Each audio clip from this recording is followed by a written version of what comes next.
কি সেই সেই সেই কণ্ঠপূৰ্ণ অৰণ্যৰ মাজত তই তই কিদৰে কটাবি জীৱন নাই হওক হওক হওক হওক মোৰ সত্যভস্ত হওক সত্য লংঘনৰ হেতু নৰক যন্ত্ৰণাতে মই মোৰ দেহা তিল তিলকৈ তথাপিতো মই তোক মনলৈ যাব দিব নোৱাৰো ধ্ৰুৱ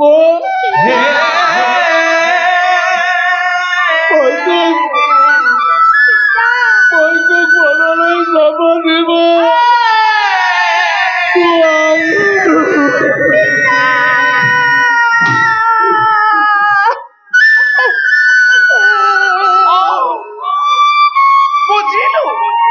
বুজিলো আজি ভালদৰে মহাৰাজ ধ্ৰুৱ পক্ষপতি থাকক আপুনি ধ্ৰুৱ পক্ষপতি আমি আহিলো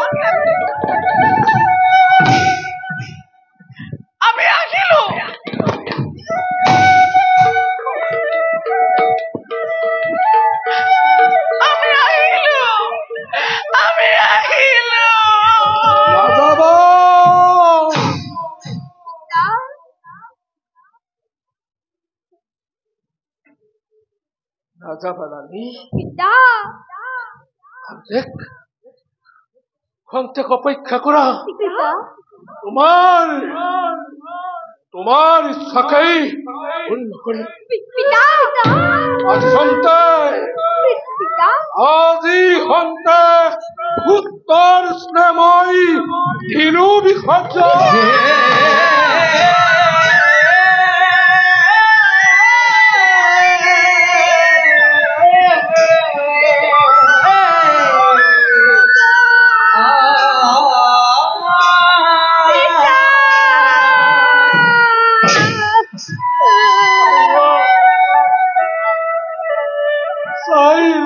জগতবাসী সত্য ৰক্ষাৰ হেতু আজি উত্তৰ আছে এই উত্তৰ ৰাজ্যৰ ভৱিষ্যত মন্ত্ৰীস্বৰূপ ধ্ৰুৱ কুমাৰক বনবাস দিবলৈ ওলাইছো ধ্ৰুৱ এই ধ্ৰুৱ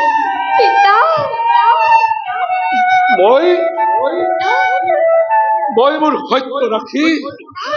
আজিৰ পৰা মই তোক চিৰদিনৰ বাবে উত্তৰ দেশৰ পৰা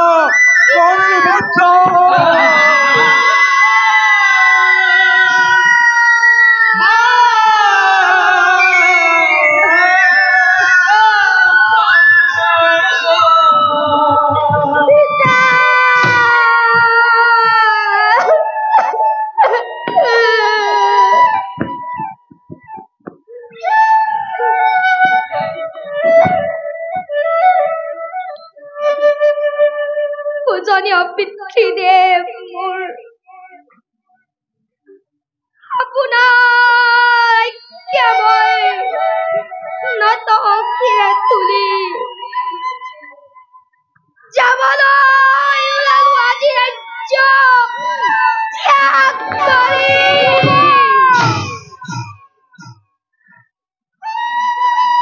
মাহিদেউ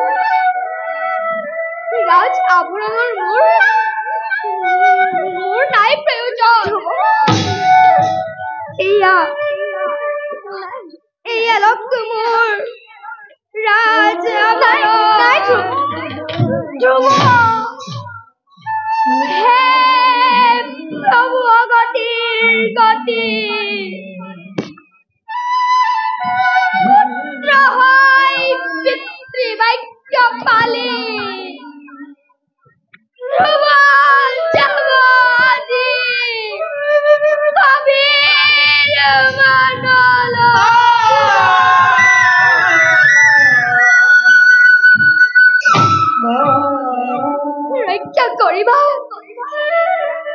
ৰক্ষা কৰিবা প্ৰভু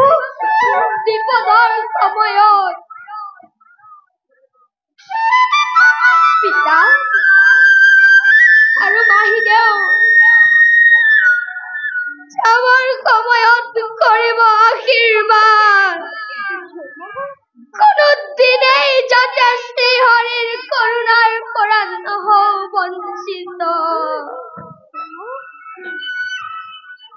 পিতা ধ্ৰুৱ অধম পুত্ৰই মাৰিলো বিদায় পিতা ধ্ৰুৱ অধম পুত্ৰই মাৰিলো বিদায় দেখা দেখা সৰ্বজন ঈশ্বৰ দিলা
তয়ো মোক অকলশৰে এৰি থৈ গুচি গলি ধ্ৰুৱ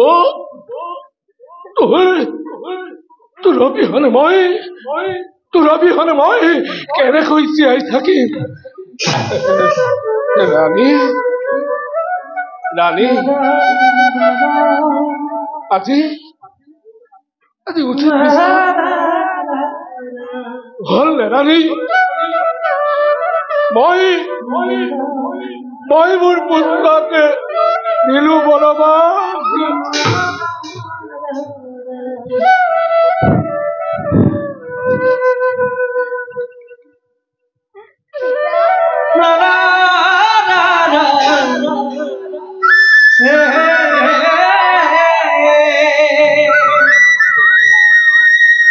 কিন্তু ৰাণী ময়ো যাম ধ্ৰুৱৰ লগত জানি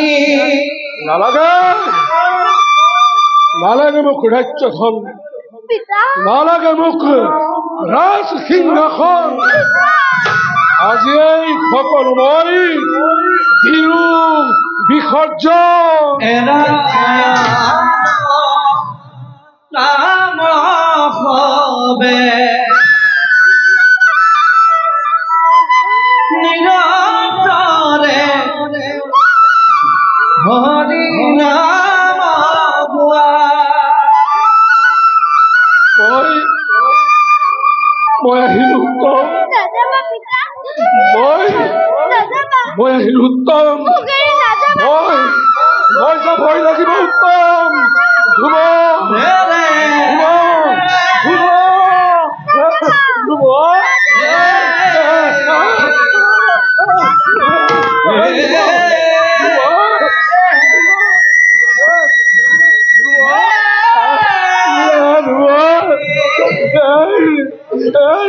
দেখা দেখা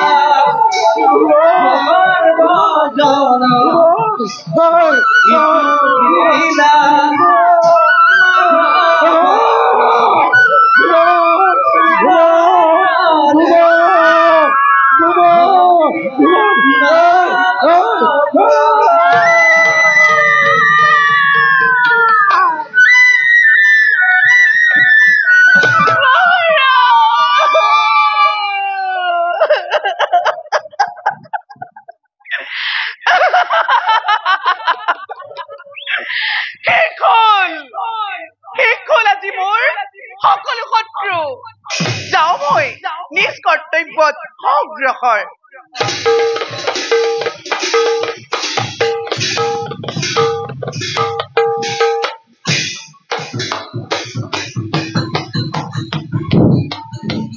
ৰম্ভাসুৰ অন্য সকলো সৈন্য যুদ্ধৰ বাবে দাদা প্ৰস্তুত কৰি ৰাখিছো যক্ষর শত রঙ্গ বাহিনী সত্তর পাবে মাথু অপেক্ষিত তোমার অদেখর পাবে। অন্তখিত হলময় তোমার অশাখিত বাদী, কিন্তু মনত রাখিব নিজর প্রাণ পর্যন্ত অর্পণ করি হলেও স্বর্গপুরত যক্ষর বিজয় বিজয় পতাকা উড়ুয়াব লাগিব।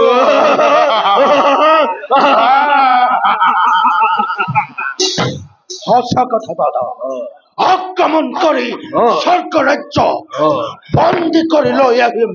সকলো দেৱতাক যক্ষপুৰীলৈ। দাদা বল ভাই, দাদা ধুমুহাৰ বেগেৰে অগ্ৰসৰ হও স্বৰ্গৰ অভিমুখে। দক্ষৰাজৰ জয়। পিছে যুদ্ধ সাজেৰে সুসজ্জিত কাৰ ৰাজ্য কাৰ আক্ৰমণ কৰিবলৈ ওলাইছে? এবাৰ স্বৰ্গ ৰাজ্য গৰিব আক্ৰমণ ইন্দ্ৰদত্ত হৰণ কৰে স্বৰ্গপুৰত যক্ষপুৰ গৰিম পৰিণত। ইন্দ্ৰদত্ত হৰণ কৰাৰ আগতে মই অন্য এখন ৰাজ্যৰ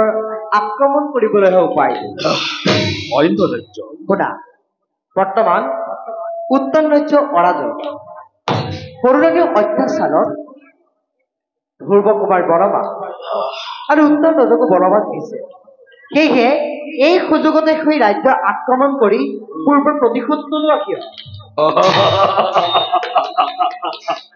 এক কথা কইছে দে পরি,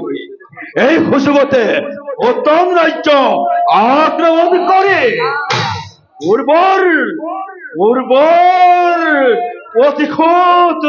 লওয়াছি রে। হায় দাদা, প্রথমে উত্তম রাজ্য জয় করে তার পাছত স্বর্গপুর করিম আক্রমণ।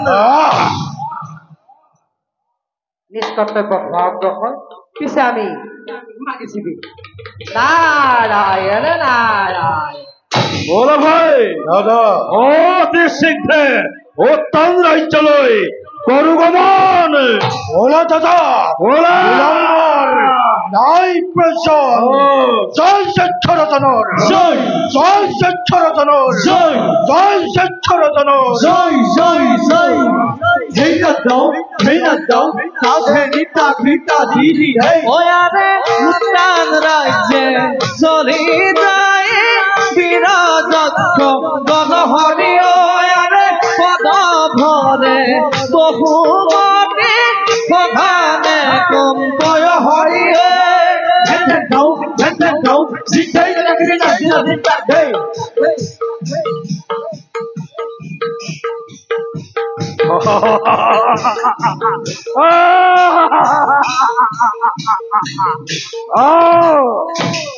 উত্তম রাজ্যর সেনাপতি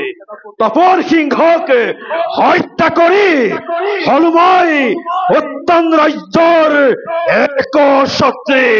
অধীশ্বর। কিন্তু এতিয়াও বাকি আছে উত্তম কুমার, তাকো হত্যা কৰি নিস্তন্ত করব এই উত্তম রাজ্যক।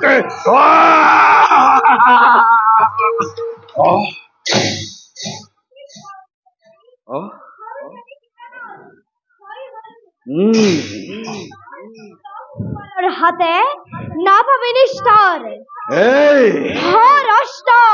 নকরি পলম। সামান্য বালক, তোর অত অহংকার এতিয়াও দিছো তোক মই। সেইটো প্ৰদেশ বসি যা, এই স্থান তই কৰ পৰিত্যাগ। ৰণস্থলী কা পুৰুষৰ কথাই শোভা নাপায়। যদি তোৰ ভয় হইছে, যদি তোৰ ভয় হইছে, আঁতৰি যা মোৰ সন্মুখৰ বেশ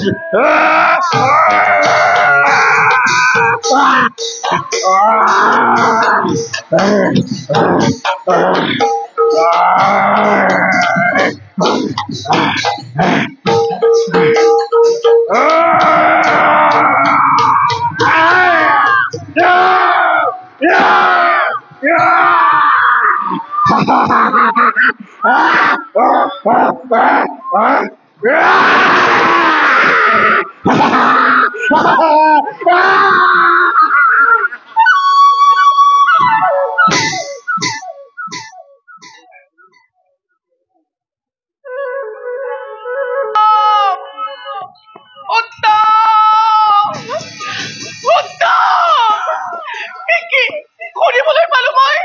যক্ষৰাজৰ হাতত মোৰ বাচ্ছা উত্তমৰ মৃত্যু হৈছে। বাচ্চাক বিচাৰি বিচাৰি মই অৰণ্যৰ মাজ পালোহি।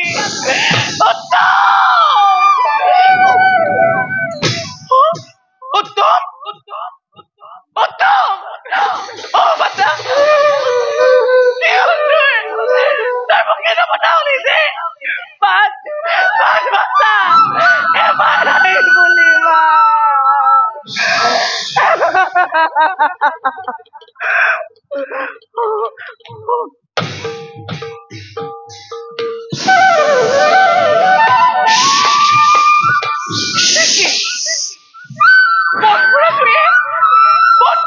চাৰিওফালে আপুনি ধৰিছে।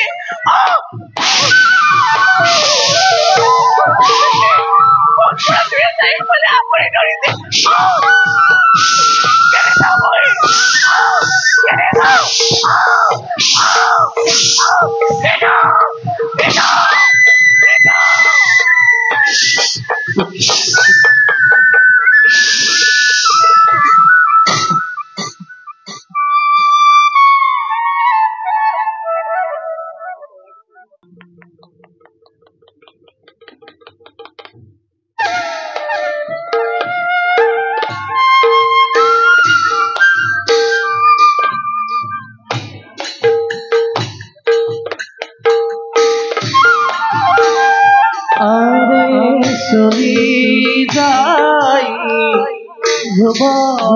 তোমার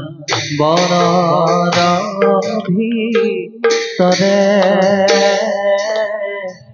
হরি চিন্তা করি চলে অতি ধীরে ধীরে আরে দেখা দেখা সর্বজন ঈশ্বর লীলা রাম হরি রাম হরি সর্বজনে গুণা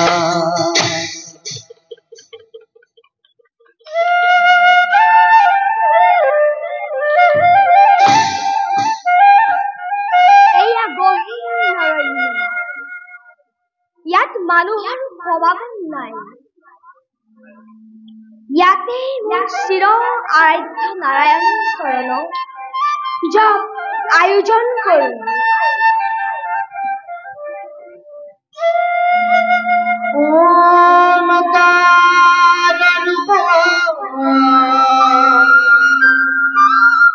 পরম ব্রহ্ম জয় নমো নারায়ণ প্রকৃতি পুরুষ চিত নিরঞ্জন প্রকৃতি পুরুষ চিত নিরঞ্জন সুমতি নই দুঃখ ওমকার রূপ পরম ব্রহ্ম ওমকার রূপ পরম ব্রহ্ম জয় নমো নারায়ণ ইতুমতে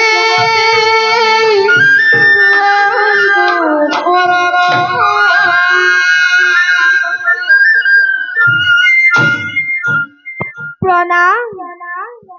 নাৰায়ণ উঠা বাছা কোন তুমি সুন্দৰ বালক অকলে অকলে নিজান অৰণ্যৰ মাজত কি কৰিছা কি নাম তোমাৰ ক'ত থাকা ইমান কম বয়সতে কি উদ্দেশ্য লৈ আহিছা এই বনৰ মাজত মোৰ নাম ধ্ৰুৱ উত্তান ৰাজকুমাৰ মই হৰিৰ আৰাধনাৰ হেতু আহিলো মই অৰণ্যৰ ভিতৰে নাৰায়ণ বাছা হৰি জানো অৰণ্যত থাকে কোনে ক'লে তোমাক হৰি অৰণ্যত থাকে হৰি অৰণ্যত নোপোৱা নহয় বিচাৰি মোৰ বিশ্বাস যে অৰণ্যতে মই হৰিক লগ পাম বাৰু কোৱাচোন তুমি অৰণ্যৰ মাজত হৰিক কেনেদৰে দৰ্শন পাবা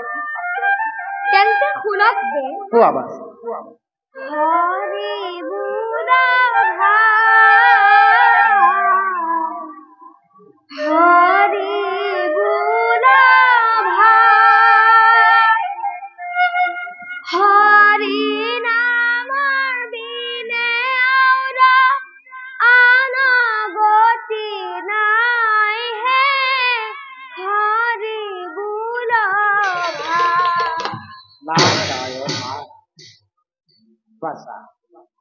হৰি নিৰাকাৰ আৰু সেয়েহে মই হৰি গুণৰ কীৰ্তন গাই ফুৰো তথাপিতো তেওঁক দেখা নাপাওঁ হৰি নিৰাকাৰ যাৰ আকাৰ নাই সেয়েহে কৈছো কোন এই অৰণ্যৰ মাজত হৰিক তুমি বিচাৰি নোপোৱা তুমি মিছাতে কষ্ট কৰিব নালাগে ঘৰলৈ ঘূৰি যোৱা শুভ কামত বাধা দিবলৈ আহিলে কিয় দে আয়ে মোক বিদায় দিছে হৰিক আৰাধনা কৰিবৰ হেতু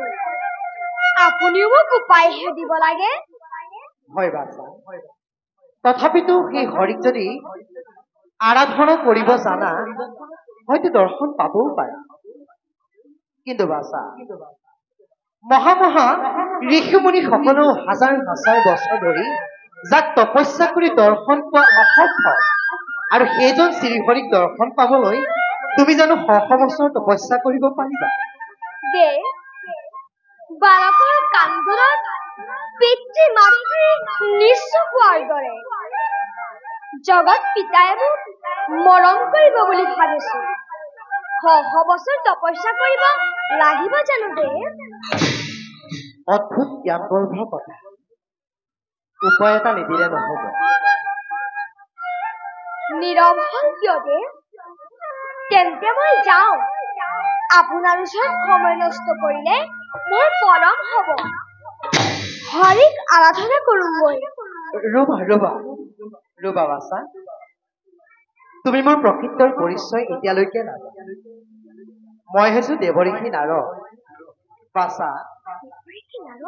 মই তোমাৰ হৰি ভক্তি সন্তুষ্ট দেখি সঁচাকৈ আচৰিত হৈছো আৰু শুনা এই হৰিক দৰ্শন পোৱাৰ উপায় এটি ময়ে দিম ভাল দে কথা বাছা শুনা মই একাগ্ৰ চিত্তে সৰল অন্তৰ কৰণেৰে সংসাৰৰ সকলো মন কাটি কৰি থৈ একচিত্তে হৰিক স্মৰণ কৰিবা কিছুদিন তপস্যা আখৰাৰ কৰাৰ পাছত এটি ভৰি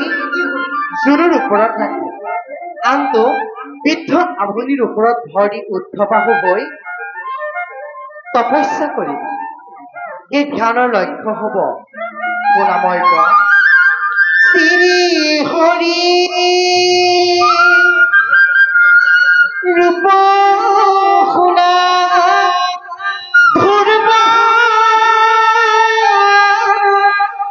কুমাৰ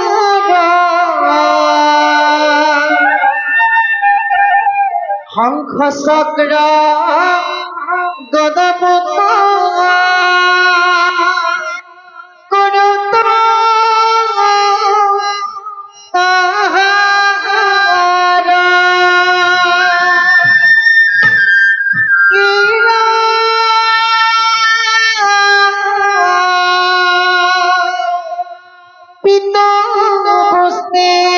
শুভে নীতি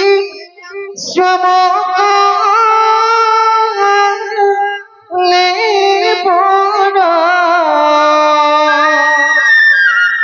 কমলালু সনসৰ কৰুণা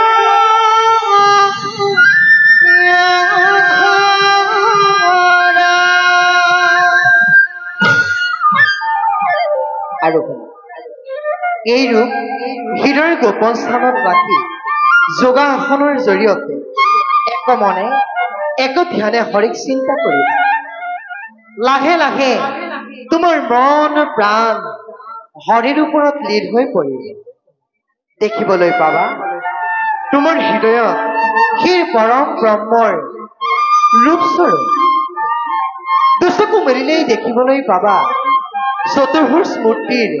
মূৰ্তিমন্ত সেয়া শ্ৰীহৰি ভগৱন্ত আৰু শুনাবা তপস্যা কৰাৰ লগে লগে এদিন দুদিনকৈ ব্ৰত পালন কৰিবা প্ৰথমতে বনৰ ফল মূল লাহে লাহে জলপাত দিব পাৰি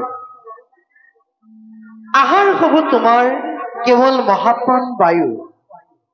মহাপ্ৰাণ বায়ুক লগত লৈ জগত স্তম্ভিত কৰিবা চৈধ্য ভৱন চমক লাগিব বিধি এয়া যোগাসনৰ পদ্ধতিও এয়া দেৱৰ্ষি আপুনি মোৰ দীক্ষা গুৰু পথ প্ৰদৰ্শক গুৰুৰূপে মোৰ পথ সুগম কৰিলে তথাস্তু দাসৰ শত কোটি সেৱা গ্ৰহণ কৰি আশীৰ্বাদ কৰিব যেন সোনকালেই শ্ৰীহৰি যুগল চৰণ দেখিবলৈ পাওঁ গোবিন্দ প্ৰভু নাৰায়ণ উঠা বাচা আশীৰ্বাদ কৰিছো প্ৰণাম ঈশ্বৰে তোমাক মংগল কৰক তুমি বিচৰা ধৰণেই প্ৰভু ভগৱন্তক তুমি দৰ্শন পাবা যোৱা বাচা এতিয়া হৌ নদী স্নান কৰি তুমি একচিত্তে হৰিক কৰাগৈ স্মৰণ মই যাওঁ নিজ কৰ্তব্য হেতু হৰিত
তোমাৰ প্ৰাৰ্থনাত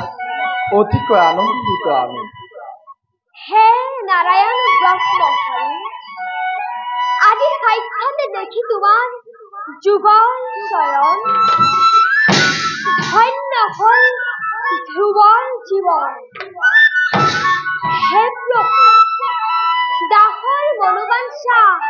পূৰণ কৰা নিশ্চয় ধ্ৰুৱ এতিয়া তুমি নিজ ৰাজ্যলৈ উভতি যোৱা তোমাৰ বাবে তোমাৰ পিতৃ মাতৃয়ে ব্যাকুল হৈ আছে প্ৰথমে ৰাজ্যভাৰ কৰাগৈ গ্ৰহণ প্ৰভু মোৰ ৰাজ সিংহাসনৰ কোনো প্ৰয়োজন নাই মোৰ মাত্ৰ কামনা জনমে জনমে তোমাৰ চৰণ সেৱি থাকিবলৈ মোক বিমুখ নকৰিবা প্ৰভু নহয় ধ্ৰুৱ প্ৰভু তুমি পিতৃৰ মনোকামনা পূৰ্ণ কৰা মই তোমাক দিছো আশীৰ্বাদ প্ৰভু চৈধ্য ভৱনৰ ৰূপৰে উত্তৰ দিশে তোমাৰ স্থান হ'ব তুমি সকলো নক্ষত্ৰৰ অধিপতি হবা ভৱিষ্যতে মানৱৰ মানস পথত তুমি ধ্ৰুৱ তৰা হৈ জিলিকি থাকিবা যুগে যুগে তোমাৰ দৰ্শনে এক মাংগলিক ক্ষণৰ কৰিব সূচনা ভাল প্ৰভু আপোনাৰ আজ্ঞা পালি যাওঁ মই নিজ ৰাজ্যলৈ তথাস্তু আনন্দিত মনে ধ্ৰুৱ চলি গৈলে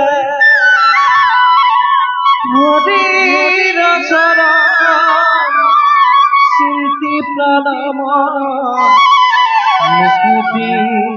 সুখ পাইলে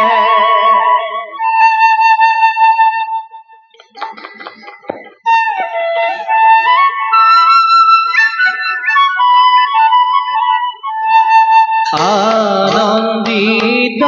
মনে ধ্ৰুৱ চলি গৈলে হৰিৰ চৰণ চিন্তিয়ে কমন মুকুতি সুখ পাইলে মুকুতি সুখ পাইলে ভকতে শেষিৰি মোৰ জানিবা নিশ্চয় ভকত জনৰ জানা আমি শেষিৰয় মই বিনা ভকতে নিশ্চিন্ত হোৱান ভকতক পৰে মই নিশ্চিন্ত হোৱান ভক্তৰ মনোকামনা পূৰ্ণ হল যেতিয়া আমিও এতিয়া নিষ্কৰ্তব্যত হওঁ অগ্ৰসৰ